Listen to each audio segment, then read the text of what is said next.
ಎಲ್ರಿಗೂ ನಮಸ್ಕಾರಗಳು. Mutual funds ಅಲ್ಲಿ ಇನ್ವೆಸ್ಟ್ ಮಾಡೋದಕ್ಕೆ ಒಂದು ಸಿಂಪಲ್ ವೇ ಅಂತಂದ್ರೆ ಎಸ್-ಐ-ಪಿ ಅಂತ ಹೇಳ್ಬೋದು. Systematic investment plan. ಹೌದು. ಇದಕ್ಕೇನ್ ತುಂಬಾ ಹಣ ಬೇಕಾ ಅಂತ ನೀವು ಕೇಳ್ಬೋದು. ಖಂಡಿತ ಇಲ್ಲ. ಸೊ ನೀವು ಇನ್‌ಸ್ಟಾಲ್‌ಮೆಂಟ್ಸ್ ನ ₹500 ಇಂದ ಕೂಡ ಸ್ಟಾರ್ಟ್ ಮಾಡ್ಬೋದು. ಹೌದು. ಹಾಗೆ ನೀವು ಮ್ಯೂಚುವಲ್ ಫಂಡ್ಸ್ ಅಂದ್ರೆ ಎಸ್-ಐ-ಪಿ ಮುಖಾಂತರ ನೀವು ಈಕ್ವಿಟಿ ಫಂಡ್ಸ್ ಅಲ್ಲಿ ಇನ್ವೆಸ್ಟ್ ಮಾಡ್ಬೇಕಂತ ಅಂದ್ರೆ ಸೊ ನೀವು ಟೈಮಿಂಗ್ ದ ಮಾರ್ಕೆಟ್ ಬಗ್ಗೆ ಜಾಸ್ತಿ ಯೋಚನೆ ಮಾಡೋಷ್ಟಿಲ್ಲ. ಏನಿದು ಟೈಮಿಂಗ್ ದ ಮಾರ್ಕೆಟ್ ಅಂತ ನೀವು ಕೇಳ್ಬೋದು. ಈಗ ಸ್ಟಾಕ್ ಮಾರ್ಕೆಟ್‌ಗೆ ನಾವ್ ಯಾವಾಗ ಎಂಟ್ರಿ ಆಗೋದು, ಯಾವಾಗ ಎಕ್ಸಿಟ್ ಆಗೋದು ಇದೇ ಒಂದು ಚಿಂತೆ ಅಲ್ವಾ? ಸೊ ಇದ್ರ ಬಗ್ಗೆ ನೀವು ಯೋಚನೆ ಮಾಡೋಷ್ಟಿಲ್ಲ ಅಂತ. ಹಾಗೆ ನೀವು ಎಷ್ಟು ಅಮೌಂಟ್‌ನ ಇನ್ವೆಸ್ಟ್ ಮಾಡ್ತೀರಾ ಎಸ್-ಐ-ಪಿ ಮುಖಾಂತರ, ಹಾಗೆ ಯಾವ್ಯಾವ ಮಂತ್ಸ್ ಅಲ್ಲಿ ಮಾಡ್ತೀರಾ, ಅಂದ್ರೆ ಫ್ರೀಕ್ವೆನ್ಸಿ ಏನು, ಹಾಗೆ ನೀವು ಯಾವ ಡೇಟ್ ಅಲ್ಲಿ ಇನ್ವೆಸ್ಟ್ ಮಾಡ್ತೀರಾ, ಇದನ್ನೆಲ್ಲ ಫ್ಲೆಕ್ಸಿಬಿಲಿಟಿ ಇರುತ್ತೆ ನೀವೇ ಡಿಸೈಡ್ ಮಾಡೋದಿಕ್ಕೆ. ಹಾಗೆ ನಿಮ್ಗೆ ಯಾವಾಗ ಬೇಕಾದ್ರೂ ಇದನ್ನ ಸ್ಟಾಪ್ ಕೂಡ ಮಾಡ್ಬೋದು. ಸೊ ಈಗ ಸ್ಟಾಕ್ ಮಾರ್ಕೆಟ್ ಅಂತ ತಗೊಂಡ್ರೆ ಎಷ್ಟೊಂದು ಅಪ್ಸ್ ಅಂಡ್ ಡೌನ್ಸ್ ಇರುತ್ತಲ್ವಾ? ಹೌದು. ಇದನ್ನ ಮಾರ್ಕೆಟ್ ವಾಲಟಾಲಿಟಿ ಅಂತ ಕರೀತಾರೆ.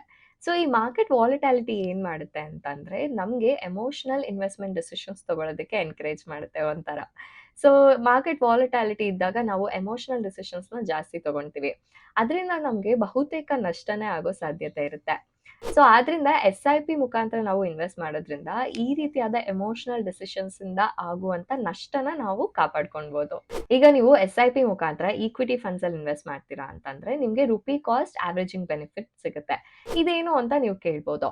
ಈಗ ನೀವು ರೆಗ್ಯುಲರ್ ಟೈಮ್ ಇಂಟರ್ವಲ್ ಅಂದ್ರೆ ಇವಾಗ ಮಂತ್ಲಿ ನೀವು ಇನ್ವೆಸ್ಟ್ ಮಾಡ್ತೀರಾ ಅನ್ಕೊಳ್ಳೋಣ. ಅದು ಫಿಕ್ಸ್ಡ್ ಅಮೌಂಟ್ ಇರುತ್ತಲ್ವಾ? ಸೊ ಇವಾಗ ಮಾರ್ಕೆಟ್ ಏನಾದ್ರು ಹೈ ಇದ್ರೆ ನಿಮ್ಗೆ ಕಡಿಮೆ ಸಿಗುತ್ತೆ ಈಕ್ವಿಟಿ ಫಂಡ್ಸ್ ಯೂನಿಟ್ಸು. ಹಾಗೆ ಮಾರ್ಕೆಟ್ ಲೋ ಇದ್ರೆ ನಿಮ್ಗೆ ಜಾಸ್ತಿ ಸಿಗುತ್ತೆ ಈಕ್ವಿಟಿ ಫಂಡ್ಸ್ ಯೂನಿಟ್ಸು. ಸೊ ಆದ್ರಿಂದ ಏನಾಗುತ್ತೆ ಅಂದ್ರೆ ನೀವು ಆವರೇಜ್ ನೋಡಿದ್ರೆ ಒಟ್ಟಾರೆ ಎಂಡ್ ಅಲ್ಲಿ ನೋಡಿದ್ರೆ ಎಲ್ಲ ಆವರೇಜ್ ಔಟ್ ಆಗುತ್ತೆ ಪರ್ಚೇಸ್ ಪ್ರೈಸ್ ಏನಿದೆ. ಸೊ ಆದ್ರಿಂದ ನಿಮ್ಗೆ ಶಾರ್ಟ್ ಟರ್ಮ್ ಫ್ಲಕ್ಚುಯೇಷನ್ಸ್ ಇಂದ ನೀವು ನಿಮ್ಮನ್ನ ಕಾಪಾಡ್ಕೊಳ್ಬಹುದು ಈ ರೀತಿಯಾಗಿ ಎಸ್-ಐ-ಪಿ ಇಂದ ಇನ್ವೆಸ್ಟ್ ಮಾಡೋದ್ರಿಂದ. ಹೌದು. ಈಗ ನಿಮ್ಗೆ ಅರ್ಥ ಆಯ್ತು ಅನ್ಸುತ್ತೆ ಅಲ್ವಾ? ಸೊ ನೀವು ಈಕ್ವಿಟಿ ಫಂಡ್ಸ್ ಅಲ್ಲಿ ಇನ್ವೆಸ್ಟ್ ಮಾಡಿದ್ರೆ ಎಸ್-ಐ-ಪಿ ಮುಖಾಂತರ ನಿಮ್ಗೆ ರುಪಿ ಕಾಸ್ಟ್ ಆವರೇಜಿಂಗ್ ಬೆನಿಫಿಟ್ ಸಿಗುತ್ತೆ. ಬಟ್ ಆದ್ರೆ ಯೋಚನೆ ಮಾಡಿದ್ದೀರಾ ಪವರ್ ಆಫ್ ಕಂಪೌಂಡಿಂಗ್ ಬೆನಿಫಿಟ್ ಸಿಗುತ್ತಾ ಅಂತ? ಹೌದು. ಸೊ ಅದ್ರ ಬಗ್ಗೆ ನಾವು ಯೋಚನೆ ಮಾಡೋಣ. ಅದ್ರ ಬಗ್ಗೆ ಡಿಸ್ಕಸ್ ಕೂಡ ಮಾಡೋಣ. ಸೊ ಈ ವಿಡಿಯೋನ ನೀವು ಕಂಟಿನ್ಯೂ ಮಾಡಿ ನೋಡೋದಿಕ್ಕೆ ನಿಮ್ಗೆ ಉತ್ತರ ಸಿಗುತ್ತೆ. ಸೊ ಅದಕ್ಕೂ ಮುಂಚೆ ನೀವು ಗ್ರೋ ಕನ್ನಡ ಚಾನೆಲ್‌ನ ಇನ್ನ ಸಬ್ಸ್ಕ್ರೈಬ್ ಆಗಿಲ್ಲ ಅಂದ್ರೆ ಈಗಲೇ ಸಬ್ಸ್ಕ್ರೈಬ್ ಆಗ್ಬೋದು. ನಾವು ನಿಮ್ಗೆ investment related, stock market related ಹಾಗೆ ಪರ್ಸನಲ್ ಫೈನಾನ್ಸ್ ರಿಲೇಟೆಡ್ ಅಪ್ಡೇಟ್ಸ್‌ನ ಕೊಡ್ತಾನೆ ಇರ್ತೀವಿ. ಅದ್ರ ಜೊತೆಗೆ ಫೇಸ್‌ಬುಕ್ ಮತ್ತೆ ಇನ್‌ಸ್ಟಾಗ್ರಾಮ್ ಪೇಜಸ್‌ನ ಕೂಡ ನೀವು ಫಾಲೋ ಮಾಡ್ಬೋದು.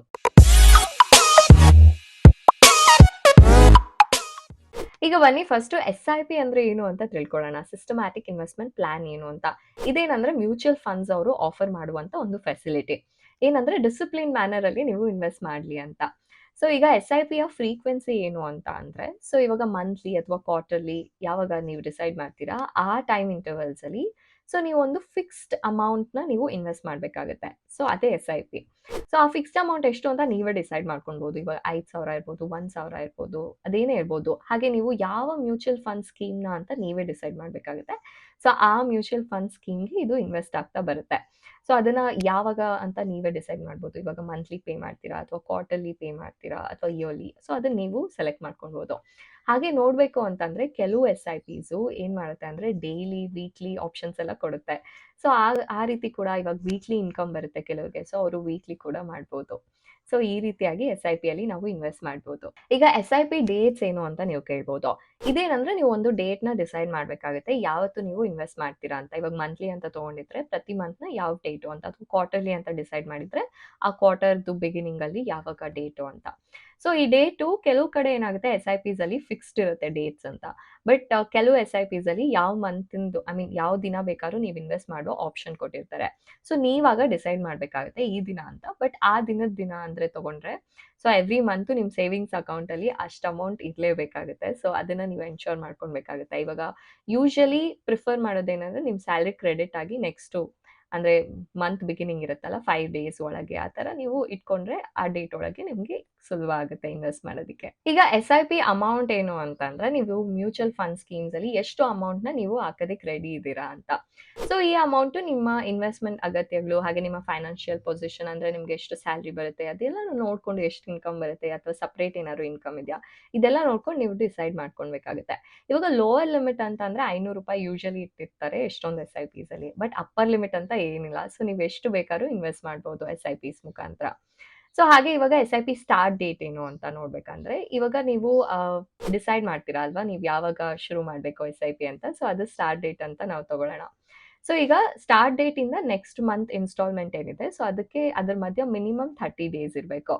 ಏನಾಗುತ್ತೆ, ಇವಾಗ ನೀವು ಸೆಕೆಂಡ್ ಎವ್ರಿ ಮಂತ್ ಅಂತ ಡಿಸೈಡ್ ಮಾಡಿರ್ತೀರಾ ಅನ್ಕೊಳ್ಳೋಣ ಡೇಟು. ಬಟ್ ನೀವೇನಾದ್ರು ಇವಾಗ ಎಕ್ಸಾಂಪಲ್ ಅಂತ ತಗೊಂಡ್ರೆ ಮೇ ಅಲ್ಲಿ ಇನ್ವೆಸ್ಟ್ ಮಾಡ್ತೀರಾ ಅನ್ಕೊಳ್ಳೋಣ. ಸೊ ನೀವು 25th ಮೇಗೆ ಇನ್ವೆಸ್ಟ್ ಮಾಡ್ತೀರಾ, ಬಟ್ ಸೆಕೆಂಡ್ ಡೇಟ್ಗೆ ನೀವು ಏನು ನೆಕ್ಸ್ಟ್ ಇನ್ಸ್ಟಾಲ್ಮೆಂಟ್ ಇರುತ್ತೆ.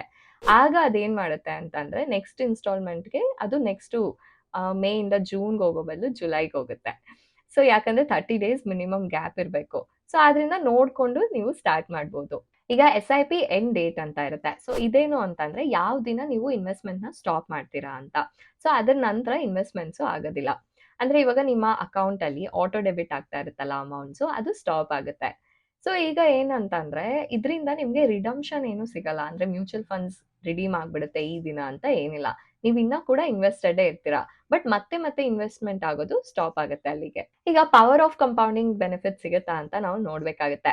ಅದಕ್ಕೂ ಮುಂಚೆ ಕಂಪೌಂಡಿಂಗ್ ಇಂಟ್ರೆಸ್ಟ್ ಬೆನಿಫಿಟ್ ಬಗ್ಗೆ ನಾವು ಅರ್ಥ ಮಾಡ್ಕೊಳ್ಬೇಕಾಗುತ್ತೆ. ಏನಿದು ಕಂಪೌಂಡಿಂಗ್ ಇಂಟ್ರೆಸ್ಟ್ ಅಂದ್ರೆ ಅಂತ. ಸೊ ಈಗ ಏನಂದ್ರೆ ಫಸ್ಟ್ ನೀವು ಪ್ರಿನ್ಸಿಪಲ್ ಅಮೌಂಟ್ ಇರುತ್ತಲ್ವಾ, ಅದ್ರ ಮೇಲೆ ಇಂಟ್ರೆಸ್ಟು ಸಿಂಪಲ್ ಆಗಿ ಕ್ಯಾಲ್ಕುಲೇಟ್ ಆಗುತ್ತೆ. ನಂತರ ನೆಕ್ಸ್ಟ್ ಪೀರಿಯಡ್ ಬಂದಾಗ ಏನಾಗುತ್ತೆ, ಸೊ ಪ್ರಿನ್ಸಿಪಲ್ ಮೇಲೂ ಇಂಟ್ರೆಸ್ಟ್ ಕ್ಯಾಲ್ಕುಲೇಟ್ ಆಗುತ್ತೆ. ಹಾಗೆ ಮುಂಚೆ ಇದ್ದಿದ್ದ ಇಂಟ್ರೆಸ್ಟ್ ಮೇಲೂ ಕೂಡ ಇಂಟ್ರೆಸ್ಟ್ ಕ್ಯಾಲ್ಕುಲೇಟ್ ಆಗುತ್ತೆ. ಬೇಸಿಕಲಿ ಇಂಟ್ರೆಸ್ಟ್ ಆನ್ ಇಂಟ್ರೆಸ್ಟ್ ಅಂತ ಹೇಳ್ಬೋದು. ಅಂದ್ರೆ ಬಡ್ಡಿ ಮೇಲೆ ಬಡ್ಡಿ ಅಂತ ಹೇಳ್ತಾರಲ್ಲ, ಚಕ್ರ ಬಡ್ಡಿ ಅಂತೆಲ್ಲ ಅಂತಾರಲ್ಲ, ಸೊ ಅದೇ. ಸೊ ಅದು ಕಂಪೌಂಡಿಂಗ್ ಇಂಟ್ರೆಸ್ಟ್ ಆಗುತ್ತೆ. ಸೊ ಈ ಕಾನ್ಸೆಪ್ಟು ನಿಮ್ಗೆ ರಿಸಲ್ಟ್ಸ್‌ನ ಜಾಸ್ತಿ ಕೊಡ್ಬೇಕು ಅಂದ್ರೆ ನೀವು ಜಾಸ್ತಿ ಟೈಮು ಇನ್ವೆಸ್ಟ್ ಮಾಡಿರ್ಬೇಕು. ಸೊ ಇದು SIP ಅಲ್ಲಿ ಸಿಗುತ್ತಾ ಇಲ್ವಾ ಅಂತ ನಾವು ನೋಡ್ಬೇಕಾಗುತ್ತೆ. ಈಗ ನೀವು ಯೋಚನೆ ಮಾಡ್ತಿರ್ಬೋದು, ಇದು ಹೇಗೆ ಮ್ಯೂಚುವಲ್ ಫಂಡ್ ಅಲ್ಲಿ ಸಾಧ್ಯ ಅಂತ. ಎಸ್ಪೆಷಲಿ NAV ಅಂದ್ರೆ ನೆಟ್ ಅಸೆಟ್ ವ್ಯಾಲ್ಯೂ ಏನಿದೆ, ಅದು ಪ್ರತಿದಿನ ಚೇಂಜ್ ಆಗ್ತಾ ಇರುತ್ತೆ, ಫ್ಲಕ್ಚುಯೇಟ್ ಆಗ್ತಾನೆ ಇರುತ್ತೆ. ಸೊ ಹೇಗೆ ಇದು ಇಂಟ್ರೆಸ್ಟು ಕಂಪೌಂಡಿಂಗ್ ಎಫೆಕ್ಟ್‌ನ ಕೊಡುತ್ತೆ ಅಂತ ನೀವು ಕೇಳ್ಬೋದು. ಸೊ ಇಲ್ಲಿ ಕಂಪೌಂಡಿಂಗ್ ಇಂಟ್ರೆಸ್ಟ್ ಬರಲ್ಲ, ಬಟ್ ಕಂಪೌಂಡಿಂಗ್ ಎಫೆಕ್ಟ್ ಸಿಗುತ್ತೆ. ಹೇಗೆ ಅಂತಂದ್ರೆ ಇವಾಗ ನೀವು ಇನ್ವೆಸ್ಟ್‌ಮೆಂಟ್ ಏನ್ ಮಾಡಿರ್ತೀರಾ, ಅದರಿಂದ ರಿಟರ್ನ್ ಏನ್ ಬರುತ್ತೆ, ಅದನ್ನ ನೀವು ರೀಇನ್ವೆಸ್ಟ್ ಮಾಡಿದ್ರೆ ಮತ್ತೆ ಅದ್ರ ಮೇಲೆ ಕೂಡ ರಿಟರ್ನ್ ಸಿಗುತ್ತೆ. ಸೊ ಈ ರೀಇನ್ವೆಸ್ಟಿಂಗ್ ಆಪ್ಷನ್‌ನ ನೀವೇನಾದ್ರು ತಗೊಂಡ್ರೆ, ಸೊ ಆಗ ಕಂಪೌಂಡಿಂಗ್ ಎಫೆಕ್ಟ್ ಸಿಗುತ್ತೆ ಅಂತ ಹೇಳ್ಬೋದು. ಸೊ ಏನಂದ್ರೆ ಇವಾಗ ನೀವೊಂದು ಒಂದಷ್ಟು ಈಕ್ವಿಟಿ ಫಂಡ್ಸ್ ಯೂನಿಟ್ಸ್‌ನ ಖರೀದಿ ಮಾಡಿರ್ತೀರಾ. ಅದ್ರಿಂದ ನಿಮ್ಗೆ ಒಂದಷ್ಟು ರಿಟರ್ನ್ಸ್ ಬರುತ್ತೆ. ಆ ರಿಟರ್ನ್ಸ್‌ನ ಕೂಡ ನೀವು ರೀಇನ್ವೆಸ್ಟಿಂಗ್ ಆಪ್ಷನ್ ಕೊಟ್ಟಿದ್ರೆ, ಅದು ಮತ್ತೆ ಹೋಗಿ ಈಕ್ವಿಟಿ ಫಂಡ್ಸ್ ಯೂನಿಟ್ಸ್ ಅಲ್ಲಿ ಇನ್ವೆಸ್ಟ್ ಆಗುತ್ತೆ. ಸೊ ಅದರಿಂದ ಮತ್ತೆ ನಿಮ್ಗೆ ಎಕ್ಸ್ಟ್ರಾ ರಿಟರ್ನ್ ಸಿಗುತ್ತಲ್ವಾ? ಸೊ ಮತ್ತೆ ಆ ರಿಟರ್ನ್‌ನ ಇನ್ವೆಸ್ಟ್ ಮಾಡಿದ್ರೆ, ಸೊ ಇದೊಂದು ಸೈಕಲ್ ಅರ್ಥ ಆಗ್ತಿದೆ ಅಲ್ವಾ? ಸೊ ಈ ರೀತಿ ನಿಮ್ಗೆ ಕಂಪೌಂಡಿಂಗ್ ಎಫೆಕ್ಟ್ ಬೆನಿಫಿಟ್ ಕೂಡ ಸಿಗುತ್ತೆ. ಈಗ ಬನ್ನಿ ನಾವು ಒಂದು ಎಕ್ಸಾಂಪಲ್ ಮುಖಾಂತರ ನಾವು ಅರ್ಥ ಮಾಡ್ಕೊಳ್ಳೋಣ ಹೇಗಿದು ವರ್ಕ್ ಆಗುತ್ತೆ ಅಂತ. ಈಗ SIP ತಗೊಳ್ಳೋಣ, ಮಂತ್ಲಿ SIP. ಹಾಗೆ 10,000 ಇಡೋಣ ಮಂತ್ಲಿ ಇನ್ಸ್ಟಾಲ್ಮೆಂಟು. ಇದನ್ನ 30 ಇಯರ್ಸ್ ತನಕ ಇನ್ವೆಸ್ಟ್ ಮಾಡಿ ನೋಡೋಣ. ಸೊ ಈಗ ನೀವು ಚಾರ್ಟ್ ಅಲ್ಲಿ ನೋಡ್ಬೋದು. ಸೊ ಫಸ್ಟ್ ಏನಂದ್ರೆ ಆನ್ಯುಲೈಸ್ಡ್ ರಿಟರ್ನ್ ಏನು ನಾವು 12% ಅಂತ ತಗೊಳ್ತಾ ಇದೀವಿ. ವಾಲಟಾಲಿಟಿ ಎಲ್ಲ ಕನ್ಸಿಡರ್ ಮಾಡಿ. ಸೊ ನಿಮ್ಗೆ ಯೂಶಲಿ 12% ಅಂತೂ ಸಿಗುತ್ತೆ. ಸೊ ಈಗ ನೋಡ್ಬೇಕಂದ್ರೆ ನಂಬರ್ ಆಫ್ ಇಯರ್ಸ್ ನಾವು ನಿಮ್ಗೆ ಟೇಬಲ್ ಅಲ್ಲಿ 1 to 30 ತನಕ ಕೊಟ್ಟಿದೀವಿ. ಅಮೌಂಟ್ ಇನ್ವೆಸ್ಟೆಡ್ ಪ್ರತಿ ವರ್ಷ ಏನಾಗುತ್ತೆ, 10,000 ಮಂತ್ಲಿ ಇನ್ವೆಸ್ಟ್ ಮಾಡಿದ್ರೆ ಇಯರ್ಲಿ ನಿಮ್ಗೆ 1,20,000 ಆಗುತ್ತೆ. ಸೊ ಫಸ್ಟ್ ಇಯರ್ ಅಲ್ಲಿ 1,20,000 ಇದೆ. ಸೆಕೆಂಡ್ ಇಯರ್ ಅಲ್ಲಿ ಅದನ್ನ ಆಡ್ ಆಗಿ 1,20,000 ಪ್ಲಸ್ 1,20,000 ಆಡ್ ಆಗಿ 2,40,000 ಆಗಿದೆ. ಸೊ ಅದೇ ರೀತಿ ಪ್ರತಿ ವರ್ಷ ಆಡ್ ಆಗ್ತಾ ಇದೆ. ಸೊ ಕಡೆಗೆ 30th ಅಂತ ಬಂದ್ರೆ ಇಯರ್, ಸೊ ನೀವು ಟೋಟಲ್ ಇನ್ವೆಸ್ಟ್ಮೆಂಟ್ ಎಷ್ಟು ಮಾಡಿರ್ತೀರಾ, 36 ಲ್ಯಾಕ್ ಇನ್ವೆಸ್ಟ್ ಮಾಡಿರ್ತೀರಾ. ಸೊ ಈಗ ಇಂಟ್ರೆಸ್ಟಿಂಗ್ ಗೇನ್ಸ್ ನೋಡೋಣ, ಹಾಗೆ ಟೋಟಲ್ ವ್ಯಾಲ್ಯೂ ಆಫ್ ಇನ್ವೆಸ್ಟ್ಮೆಂಟ್ ನೋಡೋಣ. ಸೊ ಮೊದಲನೇ ವರ್ಷ ಕಡಿಮೆ ಗೇನ್ಸ್ ಇದ್ರು ಕೂಡ ನಂತರ ಹೋಗ್ತಾ ಹೋಗ್ತಾ ಕಂಪೌಂಡಿಂಗ್ ಎಫೆಕ್ಟ್ ಕೊಡ್ತಾ ಕೊಡ್ತಾ ನಿಮ್ಗೆ ಗೇನ್ಸ್ ಏನಿದೆ ಅದು ಜಾಸ್ತಿ ಆಗ್ತಾ ಬರುತ್ತೆ. ಸೊ ಆಲ್ಮೋಸ್ಟ್ ನೀವು 4th ಇಯರ್ ಅಲ್ಲಿ ನೋಡ್ಬೋದು 1.38 ಲ್ಯಾಕ್ ನಿಮ್ಗೆ ಗೇನ್ ಆಗಿದೆ. ಸೊ ಹಾಗೆ ಅಂದ್ರೆ ನೀವು ಇನ್ವೆಸ್ಟ್ ಮಾಡಿದ್ದು ಆ ವರ್ಷ ಎಷ್ಟು, 1,20,000. ಸೊ ಈ ರೀತಿ ಹಾಗೆ ನೋಡ್ತಾ ಬಂದ್ರೆ ಸೊ ನಿಮ್ಗೆ ಆಲ್ಮೋಸ್ಟ್ ಮ್ಯಾಸಿವ್ ಗೇನ್ ಸಿಗುತ್ತೆ ಅಂತ ಹೇಳ್ಬೋದು. 3.17 ಕ್ರೋರ್ಸು 30th ಇಯರ್ ಅಲ್ಲಿ ನಿಮ್ಗೆ ಗೇನ್ ಸಿಗೋದು. ಸೊ ಅದ್ರೊಳಗೆ ನೀವು ಕಳೆದ ವರ್ಷ ಗೇನ್ನ ನೀವು ರೆಡ್ಯೂಸ್ ಮಾಡಿದ್ರೆ, ಸೊ 3.17 ಕ್ರೋರ್ ಮೈನಸ್ 2.77 ಕ್ರೋರ್ ಮಾಡಿದ್ರೆ ನಿಮ್ಗೆ 40 ಲ್ಯಾಕ್ ಸಿಗುತ್ತೆ. ಸೊ ಕೇವಲ 30th ಇಯರ್ಗೆ ನಿಮ್ಗೆ 40 ಲ್ಯಾಕ್ ಸಿಗ್ತಾ ಇದೆ. ಹಾಗೆ ಇದು ಎಷ್ಟಿದೆ ಅಂದ್ರೆ ನಿಮ್ಮ ಟೋಟಲ್ ಇನ್ವೆಸ್ಟ್ಮೆಂಟ್ ಗಿನ್ನ ಜಾಸ್ತಿ ಇದೆ, ಅಂದ್ರೆ 36 ಲ್ಯಾಕ್ ಗಿನ್ನ ಜಾಸ್ತಿ ಇದೆ ಅಂತ ಹೇಳ್ಬೋದು. ಸೊ ನಿಮ್ಗೆ ಇಷ್ಟು ಅಂದ್ರೆ ಮ್ಯಾಸಿವ್ ಗೇನ್ ಏನಿದೆ 3.17 ಕ್ರೋರು, ಸೊ ಇದು ನಿಮ್ಗೆ 30 ಇಯರ್ಸ್ ತನಕ ಇನ್ವೆಸ್ಟ್ ಮಾಡಿದ್ರೆ ಮಾತ್ರ ಸಿಗೋದು. ಮಿಡ್ಲಲ್ಲಿ ನೀವೇನಾದ್ರು ತಗೊಂಡ್ಬಿಟ್ರೆ ಈ ರೀತಿಯಾದ ಕಂಪೌಂಡಿಂಗ್ ಎಫೆಕ್ಟು ಸ್ಟಾಪ್ ಆಗ್ಬಿಡುತ್ತೆ. ಸೊ ಆದ್ರಿಂದ ಕೀ ಏನಂದ್ರೆ ನೀವೇನೋ ಒಂದು ಅಮೌಂಟು ಡಿಸೈಡ್ ಮಾಡ್ಕೊಂಡ್ಮೇಲೆ ಅದನ್ನ ಇನ್ವೆಸ್ಟ್ ಮಾಡಿದ್ಮೇಲೆ, ಸೊ ನೀವು ಅದನ್ನ ಕಂಪೌಂಡಿಂಗ್ ಎಫೆಕ್ಟ್ ನಿಮಗೆ ಬೇಕು ಅಂದ್ರೆ 30 ಇಯರ್ಸ್ ತನಕನೂ ನೀವು ಇಟ್ಕೊಂಡಿರ್ಬೇಕಾಗುತ್ತೆ. ಅಂದ್ರೆ ಯಾವುದೇ ನಂಬರ್ ಆಫ್ ಇಯರ್ಸ್ ನೀವು ಡಿಸೈಡ್ ಮಾಡ್ಕೊಂಡು ಅಲ್ಲಿ ತನಕ ಡಿಸಿಪ್ಲಿನ್ಡ್ ಆಗಿ ಇನ್ವೆಸ್ಟ್ ಮಾಡ್ಕೊಂಡಿದ್ರೆ ನಿಮ್ಗೆ ರಿಸಲ್ಟ್ಸ್ ಏನಿದೆ ಅದು ತುಂಬಾ ಚೆನ್ನಾಗಿದೆ ಅಂತ ಹೇಳ್ಬೋದು. ಈಗ ಕೆಲವು ಇನ್ಸ್ಟೆನ್ಸಸ್ ಲೈಫಲ್ಲಿ ಹೇಗಾಗುತ್ತೆ ಅಂತಂದ್ರೆ ನಿಮ್ಗೆ ಅಮೌಂಟ್ ರಿಕ್ವೈರ್ಮೆಂಟ್ ಇರುತ್ತೆ ಅಥವಾ ಅಮೌಂಟ್ನ ನೀವು ಇನ್ವೆಸ್ಟ್ ಮಾಡೋದಕ್ಕೆ ರೆಡಿ ಇರಲ್ಲ. ಇವಾಗ ಜಾಬ್ ಲೇಆಫ್ಸ್ ಆಗಿರ್ಬೋದು ಅಥವಾ ನಿಮ್ಗೇನೋ ಮೆಡಿಕಲ್ ಎಮರ್ಜೆನ್ಸಿ ಬಂತು. ಈ ರೀತಿ ಹಲವಾರು ಸಿಚುಯೇಷನ್ಸ್ ಅಲ್ಲಿ ನೀವು ಇನ್ವೆಸ್ಟ್ ಮಾಡೋದಕ್ಕಾಗಲ್ಲ. ಸೊ ಸ್ಟಾಪ್ ಮಾಡಿಬಿಟ್ರೆ ಏನಾಗುತ್ತೆ ನಿಮಗೆ ಕಂಪೌಂಡಿಂಗ್ ಎಫೆಕ್ಟ್ ಸಿಗೋದಿಲ್ಲ ಅಲ್ವಾ? ಸೊ ಆದ್ರಿಂದ ನೀವೇನ್ ಮಾಡ್ಬೋದು ಅಂದ್ರೆ ಪಾಸ್ ಮಾಡ್ಬೋದು. ಏನಿದು ಪಾಸ್ ಅಂತ ಅಂದ್ರೆ ನೀವು ಕೆಲವು ತಿಂಗಳುಗಳ ತನಕ ನಾನು SIPಯಲ್ಲಿ ಇನ್ವೆಸ್ಟ್ ಮಾಡಲ್ಲ ಅಂತ ಅವ್ರಿಗೆ ಇನ್ಫಾರ್ಮ್ ಮಾಡ್ಬೋದು. ಸೊ ಆಗ ಅವರು ಪಾಸ್ ಮಾಡಿರ್ತಾರೆ. ಅಂದ್ರೆ ನಿಮ್ದು ಏನ್ ಮುಂಚೆ ಇದ್ದಿದ್ದ ಇನ್ವೆಸ್ಟ್‌ಮೆಂಟು ಅದು ಇನ್ವೆಸ್ಟ್ ಆಗೇ ಇರುತ್ತೆ. ಬಟ್ ಎಕ್ಸ್‌ಟ್ರಾ ಇನ್ವೆಸ್ಟ್‌ಮೆಂಟ್ಸು ಬರೋದಿಲ್ಲ ಕೆಲವು ಮಂತ್‌ಗಳ ತನಕ. ಆಮೇಲೆ ನಿಮ್ಮ ಫೈನಾನ್ಷಿಯಲ್ ಕಂಡೀಷನ್ ಚೆನ್ನಾಗಾದ್ಮೇಲೆ ನೀವು ಮತ್ತೆ ಇದನ್ನ ಸ್ಟಾರ್ಟ್ ಮಾಡ್ಕೊಳ್ಬೋದು. ಸೊ ಇದರಿಂದ ನಿಮ್ಗೆ ಪ್ರೊಸೀಜರ್ಸು ಕೂಡ ಎಲ್ಲ ಕಡಿಮೆ ಆಗುತ್ತೆ. ಅಂದ್ರೆ ಮತ್ತೆ ಎಲ್ಲ ಪ್ರಾಸೆಸ್ ಎಲ್ಲ ತಗೊಳ್ಳೋವಷ್ಟಿಲ್ಲ. ಅದ್ರ ಜೊತೆಗೆ ನೀವು ಆಲ್ರೆಡಿ ಇನ್ವೆಸ್ಟ್ ಮಾಡಿರೋ ಅಮೌಂಟು ಕೂಡ ಹಾಗೆ ಇರುತ್ತೆ. ಅದರದ್ದು ಕಂಪೌಂಡಿಂಗ್ ಎಫೆಕ್ಟ್ ಕೂಡ ಇರುತ್ತೆ. ಸೊ ನಿಮ್ಗೆ ಯಾವಾಗ ಅನುಕೂಲ ಆಗುತ್ತೆ ಮತ್ತೆ ನೀವು SIPನ ಸ್ಟಾರ್ಟ್ ಮಾಡ್ಕೊಳ್ಬೋದು. ಮತ್ತೆ ಅದು ಆಟೋಮ್ಯಾಟಿಕ್ಲಿ ಡೆಬಿಟ್ ಆಗೋದಕ್ಕೆ ಸ್ಟಾರ್ಟ್ ಆಗುತ್ತೆ. ಬಟ್ ಏನಾಗುತ್ತೆ ಅಂದ್ರೆ ಈ ಪಾಸ್ ಆಪ್ಷನ್ ಏನಿರುತ್ತೆ ಇದನ್ನ ಜನರು ಸರಿಯಾಗಿ ಬಳಸ್ಕೊಳ್ಳಲ್ಲ. ಏನ್ ಮಾಡ್ತಾರೆ ಅಂದ್ರೆ ಮಾರ್ಕೆಟ್ ಲೋವರ್ ಇದ್ದಾಗ ಆಗ ಇದನ್ನ ಪಾಸ್ ಮಾಡ್ಬಿಡ್ತಾರೆ. ಅಂದ್ರೆ ಫಂಡ್ಸ್ ಏನು ಅವ್ರ ಹತ್ರ ಕಡಿಮೆ ಇದೆ ಅಂತಲ್ಲ. ಬಟ್ ಮಾರ್ಕೆಟ್ ಲೋ ಇದೆ ಅಂದ್ಬಿಟ್ಟು ಪಾಸ್ ಮಾಡ್ಬಿಡ್ತಾರೆ. ಬಟ್ ಆದ್ರೆ ಇದು ಕೂಡ ತಪ್ಪಾಗುತ್ತೆ. ಯಾಕೆ ಅಂತಂದ್ರೆ ಮಾರ್ಕೆಟ್ ಲೋ ಇದ್ದಾಗ ಜಾಸ್ತಿ ಯೂನಿಟ್ಸ್‌ನ ಅದು ಖರೀದಿ ಮಾಡೋದಕ್ಕೆ ಸಾಧ್ಯತೆ ಇರುತ್ತೆ. ಸೊ ಆದ್ರಿಂದ ಮಾರ್ಕೆಟ್ ಲೋ ಅಥವಾ ಹೈ ಏನೇ ಇರ್ಲಿ ನೀವು ಸ್ಟಾಪ್ ಮಾಡ್ಬಾರ್ದು. ಯಾವಾಗ ನೀವು ಪಾಸ್ ಮಾಡ್ಬೇಕು ಅಂತಂದ್ರೆ ನಿಮ್ಮ ಹತ್ರ ಏನಾದ್ರು ಫಂಡ್ಸ್ ಇಲ್ಲ ಅಂದಾಗ ಮಾತ್ರ ನೀವು ಪಾಸ್ ಮಾಡ್ಬೇಕು. ಸೊ ಕನ್ಸಿಸ್ಟೆನ್ಸಿ ಇರ್ಲೇಬೇಕು. ಯಾಕಂದ್ರೆ ಅಪ್ಸ್ ಅಂಡ್ ಡೌನ್ಸ್ ಅಲ್ಲಿ ಎರಡರಲ್ಲಿ ಕೂಡ ನಿಮ್ಗೆ ಒಂದು ರೀತಿಯಾದ ಬೆನಿಫಿಟ್ಸ್ ಇರುತ್ತೆ ಅನ್ನೋದು ಮುಖ್ಯ. ಸೊ ಸ್ಟಾಪ್ ಮಾಡೋ ಬದಲು ಪಾಸ್‌ನ ಬಳಸೋದನ್ನ ನಾವು ಅಭ್ಯಾಸ ಮಾಡ್ಕೊಳ್ಬೇಕಾಗುತ್ತೆ. ಹಾಗೆ ಯಾವುದೇ ಪೆನಲ್ಟಿ ಕೂಡ ಇರಲ್ಲ. ಸೊ ಇದೊಂದು ಒಳ್ಳೆ ಫ್ಲೆಕ್ಸಿಬಿಲಿಟಿ ಅಂತ ಕೂಡ ಹೇಳ್ಬೋದು. ಸೊ ನೀವು ಪಾಸ್ ಮಾಡಿದ ತಕ್ಷಣ ಯಾವುದೋ ಪೆನಲ್ಟಿ ಬೀಳೋದು ಆ ರೀತಿಯಾದ ಚಿಂತೆಗಳಂತೂ ಇರೋದಿಲ್ಲ. ಸೊ ನೀವು ಆರಾಮಾಗಿ ಪಾಸ್ ಮಾಡ್ಬೋದು. ನಿಮ್ಮ ಫೈನಾನ್ಸಸ್‌ನ ಸಾರ್ಟ್ ಔಟ್ ಮಾಡ್ಕೊಳ್ಬೋದು. ಮತ್ತೆ ನೀವು ಯಾವಾಗ ಆರಾಮಾಗಿ ಅನುಕೂಲ ಆಗುತ್ತೆ ಅಂದಾಗ ಆಗ ನೀವು ಇನ್ವೆಸ್ಟ್ ಮಾಡ್ಬೋದು. ಸೊ ಈ ರೀತಿ ಮಾಡೋದ್ರಿಂದ ನಿಮ್ಗೆ ಸರ್ಟಿಫಿಕೇಷನ್ ಬ್ಯಾಂಕ್ಸ್ ಅಂತ ತಗೊಳ್ಬೇಕಾಗುತ್ತಲ್ಲ ಆ ಪ್ರಾಸೆಸ್ ಎಲ್ಲಾನು ಕಡಿಮೆ ಆಗುತ್ತೆ. ಹಾಗೆ ECS ಮ್ಯಾಂಡೇಟ್ ಏನು ಕ್ರಿಯೇಟ್ ಮಾಡ್ಬೇಕಾಗುತ್ತೆ ಆ ಪ್ರಾಸೆಸ್ ಕೂಡ ಹೋಗುತ್ತೆ.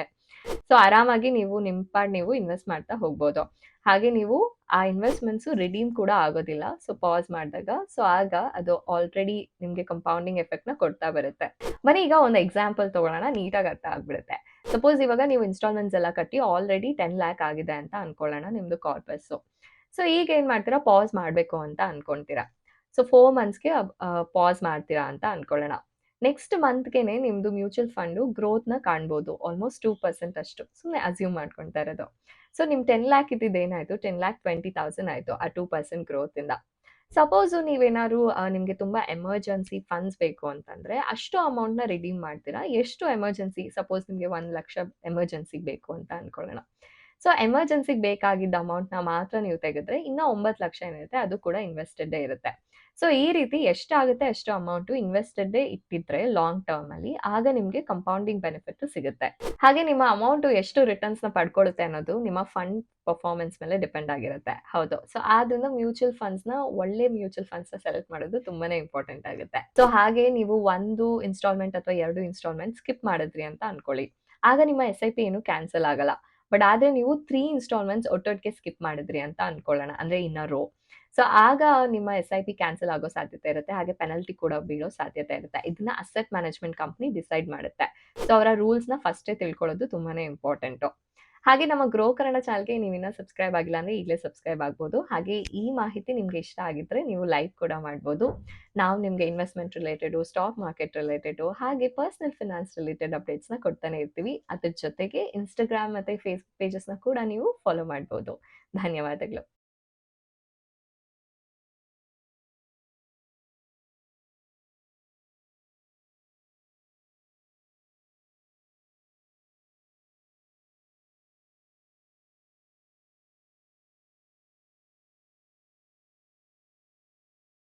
Mutual fund investments are subject to market risks. Read all scheme-related documents carefully.